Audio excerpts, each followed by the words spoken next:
আপনি নি তো?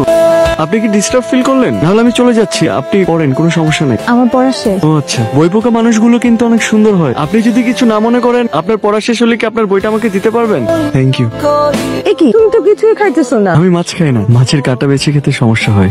তোর বন্ধু নাকি মাছ বেছে খেতে পারে না, বেছে দে। ও বাইসা দিবে কেন? আমি ওকে বাইসা দিব। তুই যে এই কথা বলতেছিস ওকে, তুই নিজে বাইসা খাইতে পারি, তোরে কে বাইসা দেয়? মা, কথাটা এখানে বলা খুব দরকার ছিল। কেন এখন কি খুব মান সম্মানের ব্যাপার? তুই তো কথা বলিস কেন? তুই সবসময় পিছনে লাগতে আসিস কেন? নিজে যেটা পারে সেটা মানুষকে বলবি। তো তুই কখনো ওকে মাছ বেছে দিছিস? নিজেকে না বড় ভাই হিসেবে দাবি করিস, তো বড় ভাই দায়িত্ব কখনো পালন করছিস? শুনছেন? আপনি এখানে একা বসে আছেন? আপনার না বাইরে যাওয়ার কথা ছিল? যাইনি। কেন? ভাবলাম আপনি বাসায় একা থাকবেন তাই। আপনি কি সবসময় বইয়ের মধ্যেই থাকেন? না, সবসময় না। তাহলে? আসলে বাসায় কথা বলার মতো কোনো মানুষ থাকে না, তাই বই পড়ি। কথা বলার মানুষ পেলে কথা বলতেন? হয়তো। যারা জীবনে তাদের কথা বলার মানুষ পায় না, আর তারা যখন পায় তখন তাদের জীবনের সমস্ত কথা তাকে বলে, সেটা কি জানেন? তো আপনি কি আমার কথা শুনতে চাচ্ছেন না নিজের কথা বলতে চাচ্ছেন? আমি আপনার কথা শুনলাম, এটাই বেটার। আপনার প্রিয় লেখককে? সমরেশ মজুমদার। তার 7 খান বইটা খুবই সুন্দর। জি। আপনার প্রিয় লেখককে? সমরেশ মজুমদার। আপনার সাথে আমার আগে দেখা হলে ভালো হতো। এখন কি বেশি দেরি করে ফেললাম? হয়তো। আসো বাবা। এই লোকটাকে? কেন, আপনি জানেন না? না, ইনি কে? ওনার সাথে আমার বিয়ে ঠিক হয়েছে। মানে? কালকে আমার ঢাকা যেতে হবে। তো বাসা ঝামেলা কি মিটে গেছে? মিটে নাই, কিন্তু আমার ঢাকা যেতে হবে, ইম্পর্টেন্ট কাজ আছে। তোর ইম্পর্টেন্ট কাজ আছে সেটা ঢাকা, এখানে তো আর না। খাবারের সাথে কাজের কি সম্পর্ক? খাইতে রাখছি তুই খাইতে আসবি, আমি যাচ্ছি তুই চলে আসবি এখন।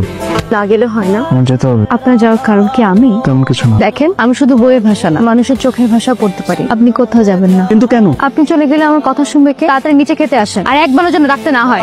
জি, আসসালামু আলাইকুম। আচ্ছা, শুনলাম বাবা তুমি নাকি চলে যেতে চাইতেছো। আর কয়েকটা দিন বেড়াও না, মানে সমস্যা যদি না থাকে আর কয়েকটা দিন বেড়াই যাও। না না আন্টি, আমার একটু ঢাকায় গুরুত্বপূর্ণ কাজ আছে, আমার যেতে হবে। চলে যেতে তো চাবে। তোমার ছেলে মেহমান নিয়ে এসে নিজে ঘুরে বেড়ায় টই টই করে, আর মেহমানকে বাসার মধ্যে বন্ধ করে রেখে দিছে। তো চলে যাবে না? তাহলে তুই নিয়ে বেড়া না, ওর একটু ঘুরে ঘুরে দেখা। ভাই আর মেহমানকে আর আমার সাথে যাবে বলো? কেন যাবে না? যাবে না বাবা? হ্যাঁ, যাবো না কেন, অবশ্যই যাবো। চলেন তাহলে যাই। আপনার ফুল পছন্দ? হ্যাঁ, অবশ্যই পছন্দ, যতক্ষণ সেটা গাছে থাকে। কেন? ফুল সবসময় গাছেই মানায়, আর আমরা যদি গাছ থেকে ফুলটাকে ছিঁড়ে ফেলি, ঠিক তখনই তার সৌন্দর্যতা হারিয়ে ফেলে। দেখেন, প্লাস্টিকের ফুল।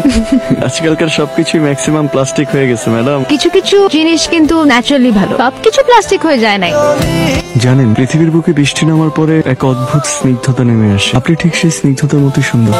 আপনি খুব সুন্দর করে কথা বলেন। আপনার সাথে যতক্ষণ কথা বলি ততক্ষণ আমাকে কোনো ক্লান্তি ছুতে পারে না। কিন্তু আপনার তো কথা বলার মানুষ আছে। সেটা তো আমার ঠিক করা না, সেটা আমার বাবার ঠিক করা। সেখানে আমার পছন্দ অপছন্দে কোনো মূল্যই নেই। মাঝে মাঝে কি মনে হয় জানেন, অনেক দূরে কোথাও চলে যায়, যেখানে আসলেই কথা বলার মতো কোনো মানুষ খুঁজে পাওয়া যাবে না। পৃথিবীতে নিজের শান্তিটা নিজেরই খুঁজে নিতে হয়, এটাই চরম সত্য। আপনার কি মন খারাপ? কেন? কারণ আমার মন খারাপ। আচ্ছা, কোনো মানুষ যদি কোনো কিছু মন থেকে চায় তাহলে সেটা পায়। অবশ্যই পায়, যদি সেটা সে মন থেকে চায়। মানুষ আয়নার মতন, মানুষের সামনে ঠিক তখনই তার আয়নাটা ভেসে ওঠে যখন থেকে সে তার মনের মানুষকে খুঁজে পায়, এবং সেই মানুষটার মধ্যেই নিজেকে দেখতে পায়, একটু জিরিয়ে নিতে পারে। আপনার জন্য জানিয়ে আসি। আমি তো ভেবেছিলাম আপনাদের বাড়িতে যাব, আসলে আমার ওই ভিসাটা হয়ে গেছে। চাচ্ছিলাম যে এর আগে প্রোগ্রামটা হয়ে যেতে। 7 থেকে 10 দিনের ভিতর। আমাদের দুজনের জন্য আমরা তিনি করবে না। আমরা খাবো, তুমি না খেলে হয় না। ঠিক আরে আছে। খান, আরে খেতে হবে। পানিটা কালারটা সুন্দর না রে ভাই? আরেকটু। আরে একবার খেতে হয় না, পানিতে পড়ে যাবেন তো। একবার খেতে হয় না, লজ্জা পায় না। এই তোর না বাসা যেতে হবে বললি? কখন বললাম আমি আমার বাসায় যেতে হবে? তুমি এখনই বলে তো বাসা যেতে হবে। আমার তুই তো মিথ্যে কথা বলিস ভাই, তুই মিথ্যে কথা বলিস। কি হইছে? মাছ খাইতেছিস কেন তুই নিজে নিজে? কাটা বানছে। কি স্যার?